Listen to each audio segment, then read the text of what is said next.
My 5-year-old daughter cannot stay even a moment without talking. After she was born, she only took a year to learn her language. Thereafter, whenever she was awake, she never wasted a moment by staying silent. Her mother silences her sometimes by scolding, but I cannot do that. It is strange to see her silent. Due to this, her conversation with me goes on with a lot of excitement. One day, in the morning, I had just started writing the 17th chapter of my novel when Minnie came in and started, "Baba, Ramdayal doorkeeper doesn't know anything. He was calling the crow a Kaua. He doesn't know anything, right? Kaua, Hindi word for crow." Before I could start about different languages existing in this world, she had changed the topic by saying, Bhola was saying elephants throw water with their trunks, and that's why it rains. My. Bhola talks for nothing. He talks and talks, day and night, just talks. She didn't wait for my opinion on this and asked, "Baba, who is Matayu?" I uttered in my mind sister-in-law, but actually said, "Minnie, you go and play with Bhola. I have work to do." She then started playing Agdam Bagdam in a fast rhythm using her knees and hands sitting near my feet next to my writing table. I was on my 17th chapter. It was a dark night and Pratap Singh was jumping off the high prison window to the river below with Kanchan Mala. My room is next to a road. Suddenly, Minnie stopped her game of Agdam Bagdam and ran towards the window and started calling in a loud voice, "Kabuliwala, oh, Kabuliwala." A tall Kabuliwala was passing by slowly, wearing loose dirty clothes and a turban, carrying a side bag on his shoulders. I was not sure why my daughter was so excited on seeing him and started calling him with such excitement. I was thinking, now this trouble will appear with his bag and I would not be able to finish my 17th chapter. But when on hearing Minnie's call, he looked at her with a smiling face and started coming towards our house. She ran inside. She had an almost superstitious belief that there were a few children like her inside his bag. Agdam Bagdam, a game of instructing soldiers, derived from folk Bengali rhymes. Kabuliwala, someone who has come from Kabul, Afghanistan to engage in businesses of dry fruits and money lending. Kabuliwala greeted me with a smiling face, and I was wondering that even though the situation with Pratap Singh and Kanchan Mala was very difficult, now that we have called him inside, it did not look good to not buy anything from him. I bought something from him. Then our miscellaneous talk started concerning Abdur Rehman, Russia, Englishman, about border security laws and so on. While leaving, he asked, "Babu, where has your daughter gone?" I called Minnie from inside to break her baseless fear. She kept staring at his bag with much suspicion. Kabuli took out some raisins from his bag and offered it to Minnie. She didn't accept it at all and instead held my knees tightly with more and more suspicion. Their first introduction went off like this. After a few days, when I was going out, I saw that my daughter was talking non-stop to the Kabuliwala, sitting on the bench next to our door. He was listening to her with a smiling face, sitting at her feet and giving his opinion on and off in his broken Bengali. Minnie has never received such a patient listener except her father in her little experienced life of 5 years. I saw that she had gotten a lot of raisins and almonds from him. I told Kabuliwala, "Why have you given her those again? Don't give again, And then I gave him a 50 paisa coin. He accepted that without hesitation and kept it in his bag. When I returned home, there was a lot of hue and cry concerning the coin. Minnie's mother was scolding and asking her, from where have you gotten this coin from? Minnie was saying, Kabuliwala has given. Her mother was saying, why have you accepted? Minnie was about to cry and said, I didn't ask, he has given it. I came and saved Minnie from possible danger and took her out. I came to know that it was not Minnie's second meeting with Kabuliwala. He had come almost every day, bribing her with pista almonds and winning her greedy little heart. I observed that there were a few private jokes between them. For example, on seeing him, my daughter would ask, Kabuliwala, oh, Kabuliwala, what is there in your bag? Ramat would reply in a nasal tone and with a smile, there is an elephant. To say there is an elephant inside his bag, that's the humor here. One can easily say this is not at all fine humor, but both of them were enjoying it, and in that autumn morning, seeing that hearty laugh of a child and an adult child, I felt great. There was also a phrase prevalent between them, Ramat telling Minnie, little girl, you will never go to your in-laws' house. Girls in Bengali households are well aware of the word in-laws' house since their birth, but as we're modern in our outlook, we didn't make Minnie aware of such ideas. Minnie couldn't understand what Ramat was saying, but maintaining silence was against her nature, so she said, will you go to in-laws' house? Ramat says, I will beat father-in-law. Listening to that, Minnie used to laugh considering the plight of an unknown being by the name father-in-law. It was a clear autumn morning. In ancient times, kings used to go out around this time for Digvijay. I never go anywhere outside Kolkata, but that's why my mind wanders around the world. I feel like a traveler forever sitting in the corner of my room, my mind pained to go to the outside world. As soon as I hear the name of a place or a foreigner, my heart starts wandering. I see the sight of a cottage amidst rivers, mountains and forests, and the idea of joyful independence awakens. Again, I am such a vegetable that the mere thought of going out of home, out of my designated corner, showers a thunderstorm on my head.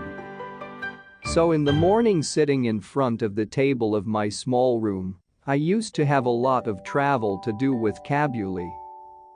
On both sides of a narrow desert path, there are rugged high mountains, rows of camels carrying luggage, turbaned merchants and patriarchs walking or riding camels. Spear in one's hand, one is carrying an old-styled gun. Kabuli in his deep voice used to tell me about his native land in broken Bengali, and this picture used to play in my mind. Digvijay, a ritualistic practice of war, where a king-emperor attempts to win over the states from all corners of the world. Minnie's mother is a scared person. When she hears a noise in the street, she feels that all the drunkards of the world are speeding towards our house. The fact that this earth is filled with thieves, robbers, snakes, tigers, malaria, caterpillars, cockroaches and white people, after living in this world for a while, not much though, the frightening thought has not gone away from her mind. About Ramat Kabuliwala, she had a lot of doubts, as well. She repeatedly requested me to pay special attention to him. As I tried to dispel her suspicions, she repeatedly asked me, has no child ever been stolen? Is there no slave trade in Kabul? Is it impossible for a huge Kabuli to steal a young child? I had to admit, it's not impossible but unbelievable. Still, not everyone has the power to believe, so my wife remained scared, but I could not ask Ramat to not come to our house. Every year in the middle of January, Ramat goes to his native land. This is the time he is busy recovering all the debts he has given out. He goes around visiting houses for his collection. And yet, he comes to meet Minnie at least once. It looks like they are plotting a conspiracy. On days he doesn't come in the morning, I see him in the evening. When you see that tall man wearing a sloppy robe in the dark, there is an apprehension that comes to mind, but when I see Minnie coming running, laughing, and calling out Kabuliwala, oh, Kabuliwala, and the old simple jokes between the two friends continue, my heart is filled with joy and happiness. One morning I was sitting in my small room and was correcting a proof sheet. It was 2 or 3 days before the departure of winter, the cold was bone-chilling, everyone was shivering. The sun spread its rays on my feet under the table, piercing the window. The heat was quite warm. Probably it was 8 in the morning, all the cap-wearing morning walkers came back home at that time. A loud noise started coming from the street. I saw 2 guards coming with Ramat with his hands tied. A group of curious boys were following them. There were blood marks on the clothes of Ramat and a blood-soaked knife in the hands of a guard. I went outside the gate and stopped the watchman and asked about the incident. I heard that a neighbor of ours had bought a rampuri sheet from him with a promise to pay the price later. Now he has refused to pay the debt, which angered Ramat, who stabbed him. Ramat was bad-mouthing him a lot. At that time Minnie came out from inside calling Kabuliwala, oh, Kabuliwala. Ramat's face brightened with a lovely smile. He was not carrying his bag, so the regular jokes about it couldn't happen. Minnie asked, "Will you go to your in-laws?" Ramat smiled and replied, "Going there only." Seeing his answer was not much to make Minnie laugh, he showed his tied hands to Minnie and said, "I would have beaten the father-in-law, but my hands are tied." He was sentenced to several years of jail. I somewhat forgot about him. We were spending day in and day out doing routine activities at home. How an independent mountain man was spending years inside a high-walled prison didn't even come to my mind. Minnie's nature is so frivolous that I am ashamed to admit it as a father. She comfortably forgot her old friend and at first instance befriended the new horsekeeper. Then slowly, as she grew up, she started getting more female friends. Even her presence in her father's writing room became less and less. It seemed like we had stopped being friends. Many years passed by. Another autumn is here. Minnie's marriage has been fixed. She will get married during Durga Puja vacations. My source of happiness will go away like Goddess Durga goes away to Kailash. This morning is very beautiful. Autumn sun rays, washed and new after the monsoon rain, are shining like gold. The old brick and mortar houses standing close by are shining bright. Chennai has been playing in my house since early morning. That is my wail, originating from my chest bones. Melancholy Akbaravi Rajini is spreading my sadness to the world along with the autumn sun. Since morning, there has been a lot of noise at home. People are coming and going.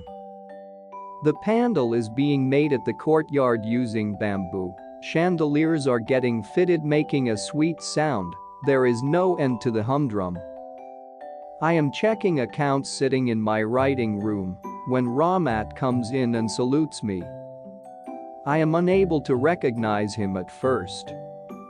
Neither is he carrying the sling bag, nor does he have that long hair, and his body does not have that usual vigor. I ask him, "Ramat, when did you come?" He says, "Last evening, I was released from jail." It sounds like an alarm bell in my ears. I have never seen a murderer in person. I receive a shudder inside. I wish for the man to go from here on such an auspicious day. I say, "I am busy with some work today at home. You please go today." He starts leaving immediately, but stops for a bit on reaching the door and says, "Can't I see Cookie for once?" As if he believes that Minnie is as little as she used to be. As if she will come running, calling out to him Kabuliwala, "Oh, Kabuliwala," and they will continue their funny conversation. He had even brought a box of grapes and a few almonds and raisins, begging from a native friend, but he did not have his sling bag. I say, "There is a function at home today. You cannot meet anyone." He is a little upset. He stands silently and looks at me straight for some time and then says "Salam Babu" and leaves. I feel some pain and consider calling him back when I see him coming back. He comes near me and says, "Here are some grapes and almonds and raisins for Cookie that I had brought, please give it to her." He suddenly grabs my hand as I am about to pay him. He says, "Your great kindness, I will remember forever, do not give me money. Like you, I too have a daughter back at home. I think of her and bring some dessert for your daughter. I don't come here to do business." Having said this, he puts a hand inside his loose robe and pulls out a dirty piece of paper from somewhere near his chest and very carefully opens the fold and spreads it on my desk. I see a print of a small hand on that paper. Neither a photograph nor an oil paint, just an imprint of a small hand taken on paper using black soot. Taking this reminiscence of his daughter to his chest, Ramat arrives every year to sell miwa on the streets of Calcutta. As if touching his little child's hand imprint pours nectar into his forlorn heart.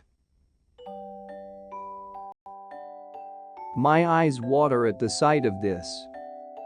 At that point in time, I forget that he is a Kabuliwala and I am a Bengali aristocrat. I understand him as the father I am. That small handprint reminds me of my Minnie. Immediately I call her from inside.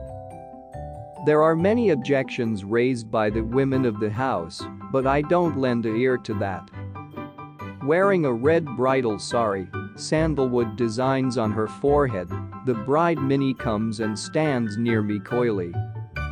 Seeing her, Kabuliwala is taken aback at first and can't start their old conversation. At last, with a smiling face, he says, "Koki, will you go to your in-laws' house?" Minnie now knows the meaning of in-laws' home, so she can't answer like before. She turns red and looks the other way. I remember the first day when they had met for the first time. I am a little pained. When Minnie is gone, Ramat sighs and sits on the floor. He suddenly understands that his daughter has also grown up now. He would have to have a new introduction with her again. Who knows what has happened to her in these 8 years? In this bright autumn morning, the Chennai is playing, while Ramat is watching the desert mountains of Afghanistan in his mind, sitting inside a narrow lane of Kolkata. I give him a currency note and say, "Ramat, go back home to your daughter. The happiness from your union with her will do some good to my Minnie." Having donated this amount, I need to cut down some items from festivities. Lighting will not be there to the extent I had planned, and there is no band to play. Inside, the women of the household are unhappy, but one divine light illuminates my festivities the brightest.